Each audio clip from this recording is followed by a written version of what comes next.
Welcome back to Straight to the Point with Coming Home Well. We, as always, have Dr. Paul Lawrence, the former Undersecretary for Benefits at the Veterans Affairs. I always keep wanting to say Veterans Benefits and all the other names. I know the name changed a few years ago, but we have an important topic that we have decided that we really think you should really think about. It's home ownership. Now, if you've been paying attention to the news or if you're thinking about buying a house, it's expensive and it's hard. The interest rates are going through the roof, especially compared to a few years ago. But veterans have a great program, and we're going to talk about that. And it is worth a lot of money, and it is definitely worth something to look into. Paul, what are some of the things that we should think about when it comes to benefits with buying a home for veterans? Yeah, so the benefit we want to talk about today is what's known as the home loan guarantee benefit, but really that's a fancy term for the ability to purchase a home with no money down. But let's take a step back, Tyler, and talk about, the value of home ownership. So let's start like qualitative, right? Hmm. So a home provides safety and shelter. You do this well, you live in a great neighborhood, a community, you can connect, raise your kids, great schools, and sometimes that connectivity can replace some of the things you might have lost when you left the military. Hey, I belong. And so it has a very qualitative nature that I think veterans can understand. Okay. And there's also sort of like the simple economics of it. I mean, a home may very well be the most valuable asset in any veteran's portfolio. And I think folks need to appreciate this. So it's not just a place to live, but it can really, increase your net wealth. So think of just a very simple example, right? You purchase your home for $500,000, which is about an average price in the United States now, right? Which is Some crazy. Yeah, well, But some yeah, places that is average. yeah, some places lower, some places higher, right? And all the good that comes with that, You live in it, some period of time later, you sell your home for $600,000. That $100,000 that's left over, I mean, I'm ignoring the tax consequences, but they are not that much, right? Is essentially your money, right? So you can use that for finance your kids' college education, perhaps open a business, retirement, right? So it's a really important asset. So it has a qualitative nature, good place to live, raise kids, do that, and a quantitative nature in terms of potentially increasing your net wealth. All right. So that's like the basis of that we're going to talk about. Now, if you're a civilian, a non veteran, the way you go about purchasing a home is you don't show up with $500,000. You approach a financial institution, a bank, or a mortgage company, and they will loan you the money, right? And they'll, hey, we'll loan you $500,000 and you'll pay it back over a period of time. 30 years is sort of standard. They're now longer, some are shorter, depends upon, your ability to pay, right? So that's called a mortgage. We all kind of know of that, right? But as a civilian, you often have to put down a down payment. And this can range from, say, 10, 5, 10, but as much as 20% used to be standard back in the day. So you can see on the $500,000 home, 20% is $100,000. So And before you'd you have can to go, have that 100 grand in cash when you go to buy the house. right. So just think about that. If you're a civilian, you say, I want to buy a home, you've got to save $100,000. So you've got to avoid buying things. You've got to defer whatever while you save en route for this $100,000, the example we're talking about. That's really hard, right? And so you Mhm. might set out with a plan and maybe you'll fail. And if you fail, you'll never own a home. Okay. So really, your ability to do this is a function of saving. And it could take multiple years, most likely multiple years to do that, right? So here's where the benefit from serving in the military really comes into play because as a veteran, you can purchase a home with no money down. It's called the home loan guarantee because VA guarantees the down payment, right? If something happens, VA purchases the home back. So you approach a lender and say, I want to buy a home. You can do this immediately when this benefit is available to you. No money down. And unlike a civilian, you don't have to pay what's called private mortgage insurance. If you're a civilian, they sort of wonder, can you pay this back? Well, there's another set of insurances we're going to make you buy in case you don't. But because they know the VA has guaranteed the down payment, you don't have to pay for this private mortgage insurance. And that can be a significant monthly payment. You Sure. avoid that. And often, as you pointed out, interest rates are going up. But generally, when you use the home loan guarantee, you get a little bit of a haircut on the interest rate. You can generally get a somewhat lower interest rate. So it really is a pretty good deal conceptually. So I know with the VA loans, they if you have a disability, they waive the funding fee. But what is the funding fee and how does that apply? Yeah, let's go through the economics of this, right? So okay, so now you got your like, hey, I served honorably or whatever. I got this, I got the home, I want to do whatever. What does it depend upon, right? Hmm. Well, the VA does not give you your mortgage, right? They only guarantee it. So you've got to go to a bank or an institution and get a mortgage. And they're going to say, okay, we're going to look at two things. We're going to look at your credit score, right? Because that's going to tell us about your ability to repay, your history of repayment. And you remember everybody gets this on their statements or whatever. Hey, look at your credit score. It's between the number 300 and 850. Higher the number is better generally. There's no minimum to use the home loan guarantee, but the financial institution will have requirements, right? And they'll probably also look at your other payment history for your utility bills and if you have a car loan and the like. So they'll look and make sure you're credit worthy. Then they're also going to do something which is it's funny. The term is called you have sufficient income, but there's really no minimum income. What they do is look at what's called the debt to income ratio. Okay. And so it's, your debt divided by your income. So let's make it simple. Let's say you make $3,000 a month and your debt's $1,000. 1,000 over 3,000 is 33%, right? So Hmm. they'll look at that percentage and say, does it exceed 41%?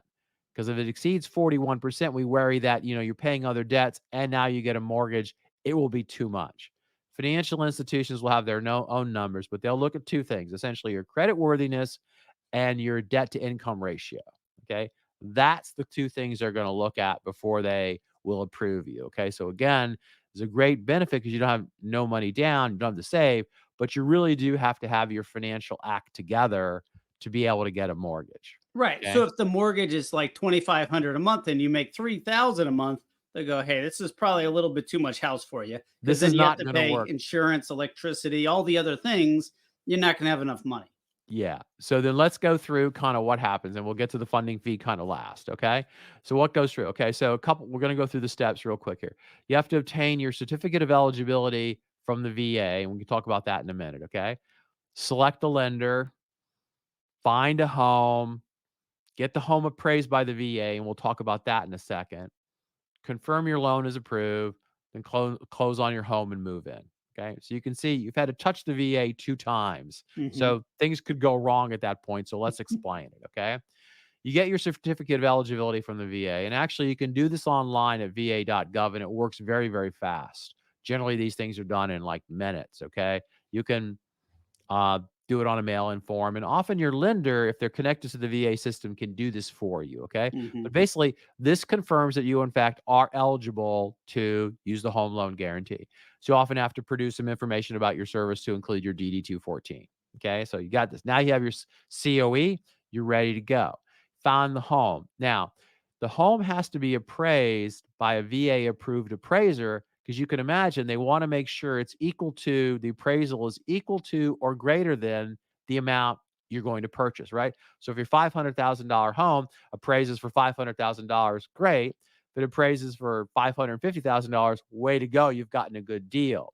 But if it appraises for less, you're going to have some problems because you're going to have to figure this one out because you're not going to get a mortgage for $500,000 if the VA approved appraiser appraises it for $450,000. And So this the is whole really just to protect you from getting railroaded or tricked or something like that. Yeah, it can be frustrating, but it's exactly that. So the good news is by dealing with the VA, you actually have some protections and exactly what you said. They're not going to let you buy a home that's not equal to the appraised value, right? So some people give up and they go, no harm, no foul. I'll go find another home. Sometimes they renegotiate with the seller. Sometimes they just come up with more money and say, fine, I really love this home. I'll pay for it out of pocket.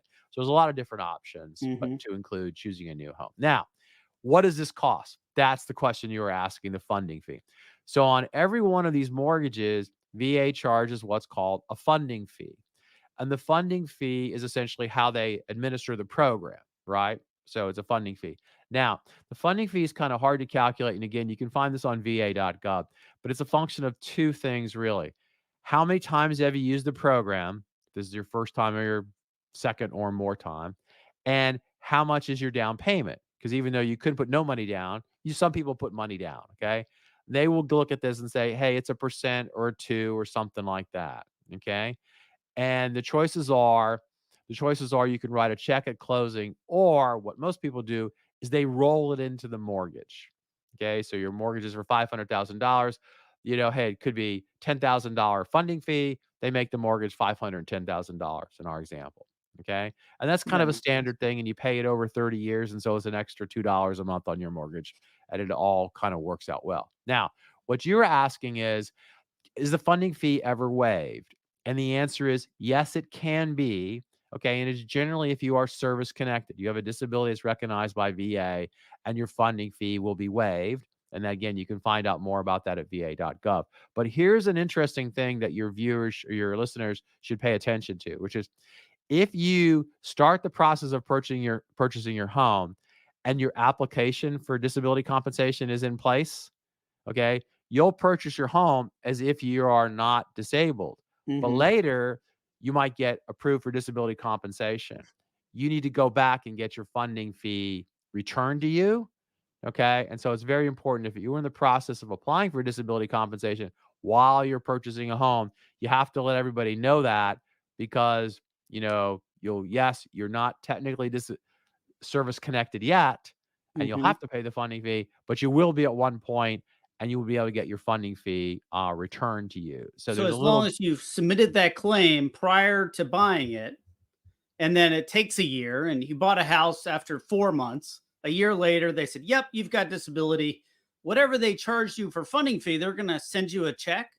Something like that, or they'll rebid it to your mortgage. But the point is, if your claim had instantly been approved Hmm. 2 weeks into the process, you would have checked, yes, I'm service connected, and the funding fee would have been waived. They're trying Gotcha. hard not to penalize you while the processing takes a little bit longer. So, and again, the VA there's information online, but VA has a bunch of folks who are like home purchase experts, and Hmm. you can call them at 877, let me find the number, 877-827-3702, and they can help you, talk you through this process. They can make sure you have the right paperwork. They can talk to your lender if necessary. So they really do try to help folks execute a home purchase if that is truly what they want to do. So again, it's a great benefit. It has so many positive features to it, that veterans really need to appreciate it. Even during difficult high interest rate times like we are now, interest rates will go down one time and one in the future, and you can refinance and get a lower interest rate. So I see all these positives. I've used the VA home loan guarantee. It's absolutely fantastic, but there has to be some downsides. What are some of the potential downsides of Well, using the VA loan? there's not really downsides with the process. There's more downsides in the following sense, which is sadly, not every veteran should own a home. Like they are not able to manage the finances. They don't understand the maintenance is what's required. So, veterans own something like this. I might have the numbers wrong. Home ownership in the United States is something like 50 to 60%, but veterans are like 74, 75%. So veterans own home at a higher rate. But again, Hmm. not every veteran can own a home. Sadly, veterans do foreclose, get their mortgage foreclosed on. They cannot make the payments. They're just unable to deal with this. So you really need to look carefully. I mean, tremendous positive, but again, your credit score will be tremendously affected if you have your home foreclosed on, right? It'll be a pretty emotional experience as well. So you really need to think carefully about it and make sure it really does help you with your where you want to be, um, financially. And it has to make sense in your particular circumstance. Obviously, paying rent, you're paying someone else's mortgage. So there's always going to be more cost. But if you're not going to be in a particular place for long enough for you to make up the initial costs that happen with any loan, 4 or 5 years, 3 to 4 years, depending, it may not be right decision for you to buy a home. But if you're planning on staying somewhere 5, 10 years or more, you absolutely should look into it and find a home that's right for you, especially in the longer term. Because then everything is on you, but you have to plan for the maintenance. You have to plan for all these additional costs that may be incorporated in your rent. Right. So it takes a little bit more planning, but it is the number one way that people accumulate wealth in America.